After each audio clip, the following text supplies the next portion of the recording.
Praise the lord. దేవునికి మహిమ ఘనత ప్రభావములు కలుగునుగాక. ప్రియమైనటువంటి జీవము కలిగిన దేవుని కుటుంబమా, దైవ సమాజమా, దేవుడు మనల్ని ప్రేమించి మరొక నూతన దినం శుక్రవారం దినాన్ని ప్రభువారు మనకు అనుగ్రహించినందుకు దేవాది దేవునికి హృదయపూర్వకంగా కృతజ్ఞతాస్తుతులు చెల్లిద్దాం. హల్లెలూయా. రండి ప్రియ దైవ జనాంగమా, ఈరోజు శుక్రవారం ఉదయం ఉపవాస ప్రార్థన ఉంటుంది, సాయంత్రం ఉపవాస ప్రార్థన ఉంటుంది. అయితే ఉదయం రాలేని వారు, సాయంత్రం కూడా దూరం నుండి రాలేని వారు లైవ్ వస్తుంది సాయంత్రం, తప్పకుండా లైవ్లో జాయిన్ అవ్వండి, వాక్యం వినండి, ప్రార్థన చేయండి. ఈ విషయాన్ని మర్చిపోవద్దు. రెండు ప్రియ దైవజన్మ, ఈ దినం కొరకు సిద్ధపరచబడినటువంటి దేవుని వాక్యాన్ని ఒక వాక్యం చదువుకొని చాలా క్లుప్తంగా చిన్న దైవ ధ్యానం చేద్దాం. యోహాను సువార్త 1వ అధ్యాయము 1వ వచనం 2వ వచనం చదువుకుందాం. ఆదియందు వాక్యం ఉండెను, ఆ వాక్యము దేవుని యొద్ద ఉండెను, ఆ వాక్యము దేవుడై ఉండెను. ఆయన ఆదియందు దేవుని యొద్ద ఉండెను, సమస్తము ఆయన మూలముగా కలిగెను, కలిగినదేది ఆయన లేకుండా కలగలేదు. ప్రార్థన చేసుకుందాం. పరిశుద్ధుడు, ప్రేమ కలిగిన తండ్రి, స్తోత్రాలు. చదవబడిన వాక్యాన్ని ఇరిచి ముక్కలు ముక్కలుగా మాకు వడ్డించి నాతో మాతో మాట్లాడి నీ స్వరం వినిపించండి. నీ దాసుని స్వరం బోరుగా తీసుకొని మీ శిలువ రక్తంతో మీ దాసుని మరొకసారి కడిగి మీ వాక్యం వినిపించమని ప్రార్థిస్తూ మాయం పొందమని చిన్నమని మీ పాసను చేర్చుకొని యేసునామములో అడుగుచున్నాను తండ్రి, ఆమేన్. హల్లెలూయా. దేవునికి మహిమ కలుగునుగాక. క్రీస్తునందు నాకు అత్యంత ప్రియమైనటువంటి జీవము కలిగిన దేవుని కుటుంబమా, దైవ సమాజమా, మనము గడిచినటువంటి 4-5 రోజుల నుండి ఈ ఉదయకాల దైవ ధ్యానాన్ని, ఒక ప్రత్యేకమైనటువంటి విషయాన్ని మనం ధ్యానం చేస్తూ వస్తున్నాం. ఏమిటి ఆ ప్రత్యేకమైన విషయం అంటే త్రిత్వము బైబిల్లో ఎక్కడుంది? త్రియేక దేవుడా, లేదంటే ఒకే దేవుడా, లేదంటే ఒకే దేవుడు ఆయా కాలాలలో అవతారం ఎత్తాడా అనే అంశాలకు మనము పరిష్కారం చెప్పుకుంటూ వస్తూ ఉన్నాం.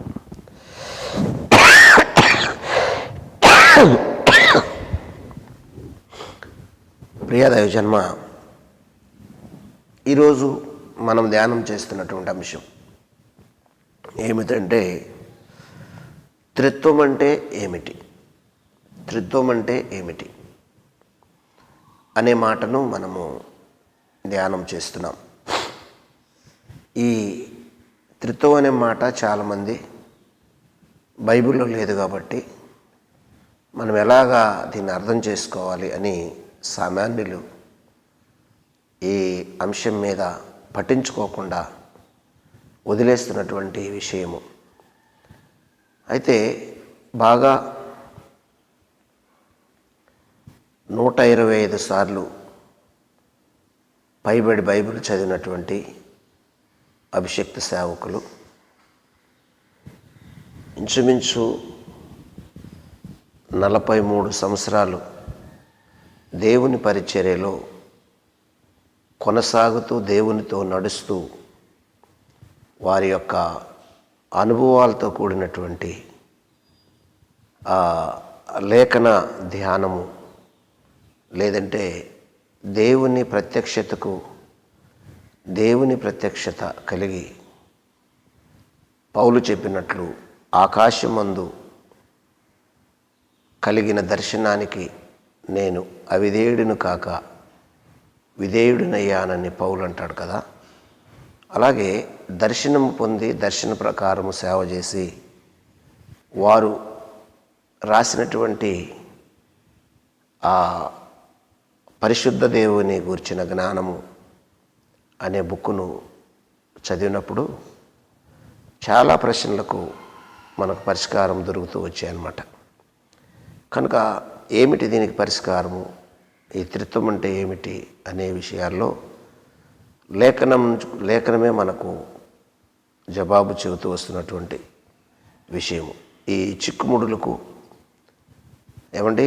సాధారణంగా చాలామంది అర్థం కాక పక్కన పెట్టినటువంటి ఈ చిక్కుముడికి, ఆ చిక్కుముడి ఇప్పటానికి లేఖనాల్లో కొన్ని విషయాలు మనకు కనిపిస్తున్నాయి. ప్రియ దైవజనమా, ఏంటి త్రిత్వం ఎలాగ అర్థం చేసుకోవాలి అంటే, అపోస్తలుడైన పౌలు రోమీయులకు రాస్తూ ఒక మాట రోమా పత్రికలో చెబుతున్నాడు. ఎలాగ అర్థం చేసుకోవాలో త్రిత్వాన్ని పౌలు భక్తుడు వివరిస్తున్నటువంటి విషయం మనకు కనబడుతుంది. మనం చూస్తే రోమా పత్రిక 1వ అధ్యాయము 20వ వచనం చూస్తే అక్కడ ఒక మాట ఏమనుందంటే, ఆయన అదృశ్య లక్షణములు అనగా ఆయన నిత్యశక్తియు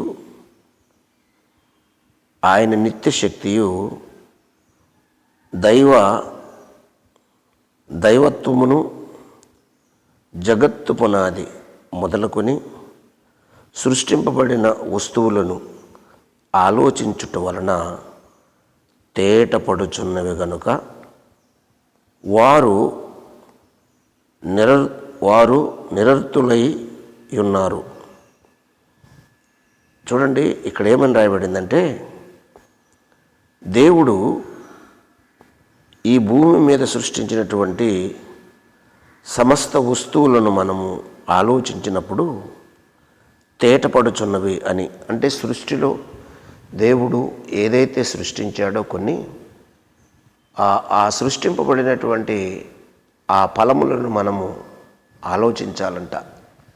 వాటిని ఎప్పుడైతే ఆలోచిస్తామో వాటిని చూసి కొన్ని మనము నేర్చుకుంటాము అని పౌలు భక్తుడు అంటున్నాడు. మళ్ళీ చదువున మాట, ఆయన అదృశ్య లక్షణములు అనగా ఆయన నిత్యశక్తియు దేవత్వమును జగత్తు పునాది మొదలుకొని సృష్టింపబడిన వస్తువులను ఆలోచించుట వలన తేటపడుచున్నవి గనుక వారు నిరర్తులై ఉన్నారు.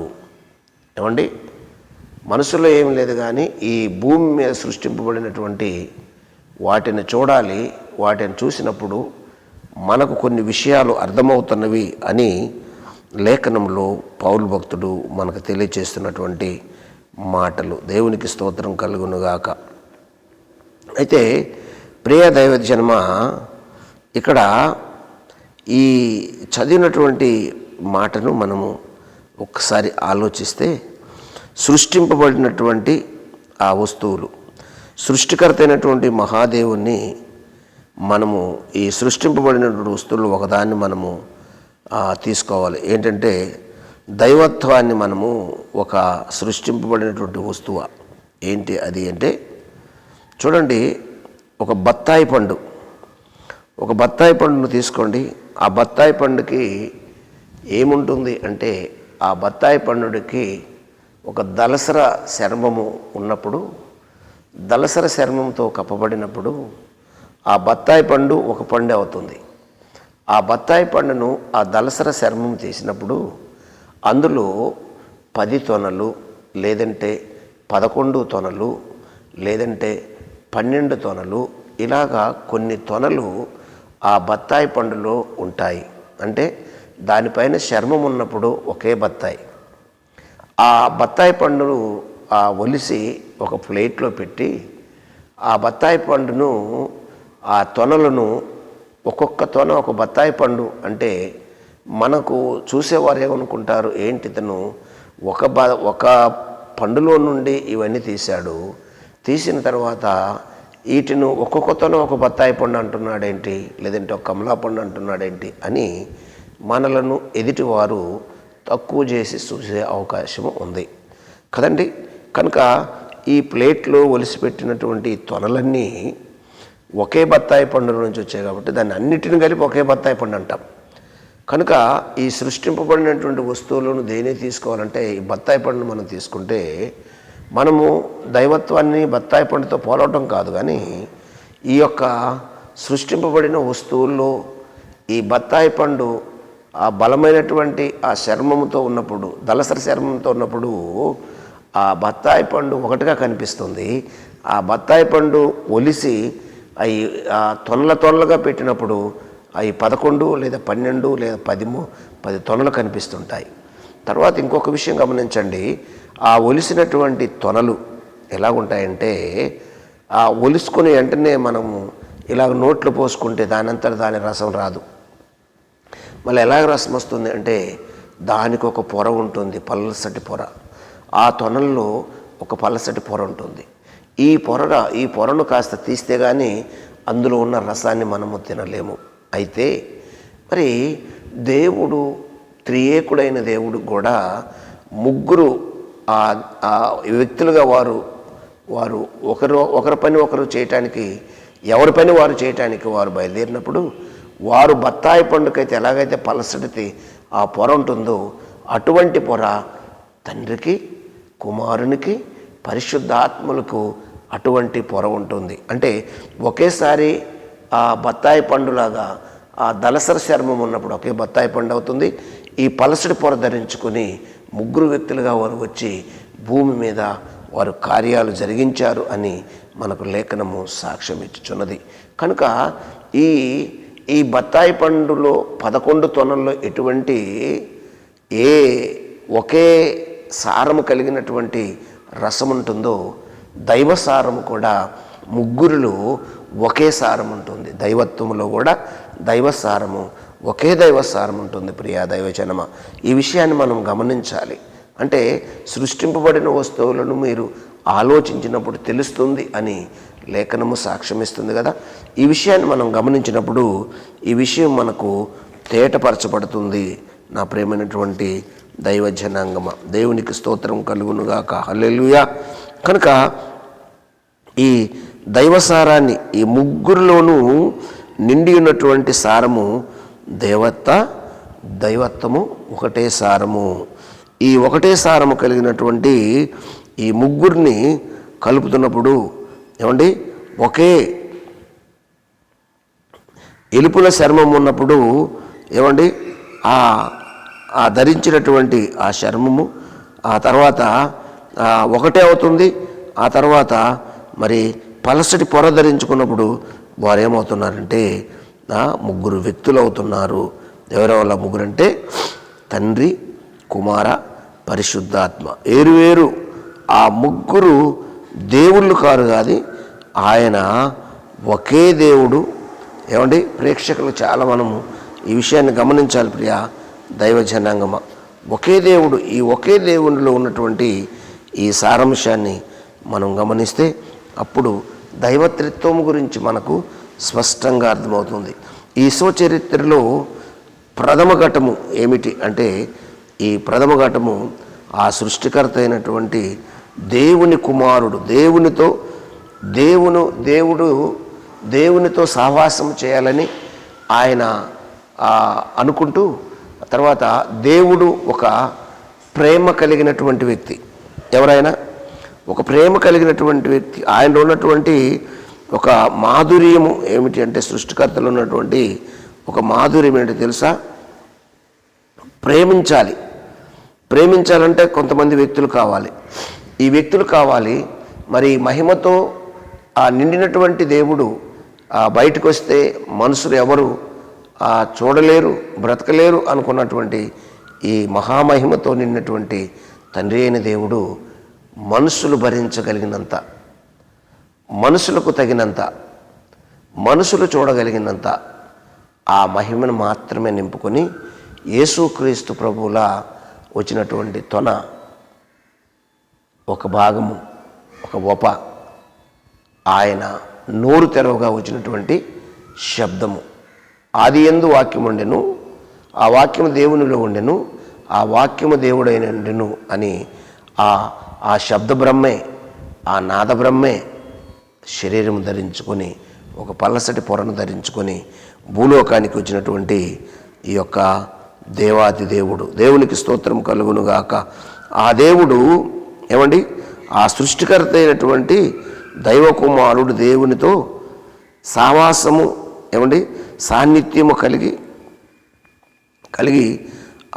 ఆ దైవ కుమారుడు తమ సృష్టికర్తను ఎలాగా తెలుసుకుంటారు అని వారు ఏం చేశారంటే, ఆ తేజోమండలంలోనికి ఎలాగైతే వెళ్ళాలో, ఎలాగైతే ఎప్పుడు పడితేప్పుడు వెళ్ళి రావటానికి ఎంత సులభంగా ఉంటుందో, ఆ దేవుడు ఇతర వ్యక్తులను సృజించుకోవటానికి, వారితో సహవాసం చేయటానికి, ఏమండి వారితో కలిసి వారి స్వభావము లేదంటే వారితో ప్రేమను పంచుకోవటానికి, వారిని ప్రేమించటానికి, వారికి కావలసిన అవసరాలు తీర్చడానికి, దేవునిలో ఉన్నటువంటి ప్రేమను ఎల్లబుచ్చుకోవటానికి కావలసినటువంటి అన్ని సదుపాయాలు కలిగి ఈ భూమి మీదకి వచ్చినటువంటి నాద బ్రహ్మ, ఆ శబ్ద బ్రహ్మ, ఆయనే యేసుక్రీస్తు ప్రభు. అదే మనం చదువుకున్నటువంటి మూలవాక్యములో మరొకసారి చదువుకొని ప్రార్థన చేసుకుందాం. ప్రియాదైవ జనమ, చూడండి, ఆది యందు వాక్యము ఉండెను, ఆ వాక్యము దేవుడై ఉండెను, ఆ వాక్యము దేవుడై ఉండెను, ఆ వాక్యము ఆయన ఆది యందు దేవుని యొద్ద ఉండెను, సమస్తము ఆయన మూలముగా కలిగినదేది ఆయన లేకుండా కలగలేదు. ఆయనలో జీవముండెను, ఆ జీవము మనుషులకు ఎలుగై ఉండెను. దేవునికి స్తోత్రం కలుగును గాక. నాద బ్రహ్మ, ఆ శబ్ద బ్రహ్మ, ఆయనే దేవుడు, ఆయనే ఒక పొరధరించుకుని వచ్చిన కుమారుడు.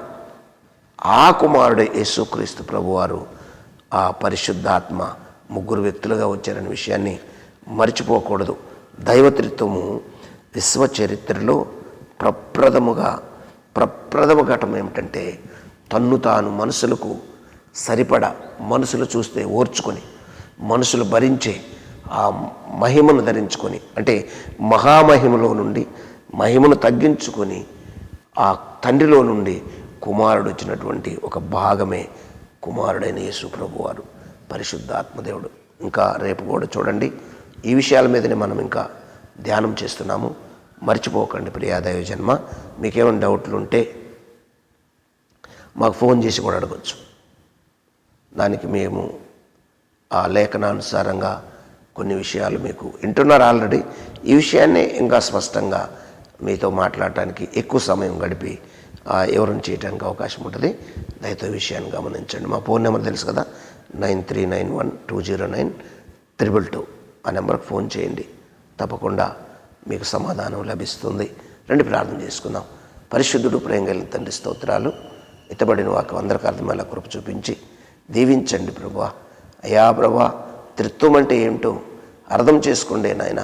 మీ పరిశుద్ధాత్మ అభిషేకం అందరికి దయచేయమని ప్రార్థన చేస్తూ మహిమ ఘనత ప్రభావాలు పొందమని, దయగలిగిన హస్తం ఉంచమని, దినదీవెన దిన రక్షణ దయచేయమని యేసునామములో స్తుతించి ప్రార్థిస్తున్నాం తండ్రి. ఆమెన్. God bless you. దేవుడు మిమ్మల్ని దీవించి ఆశీర్వదించును గాక. ఆమెన్.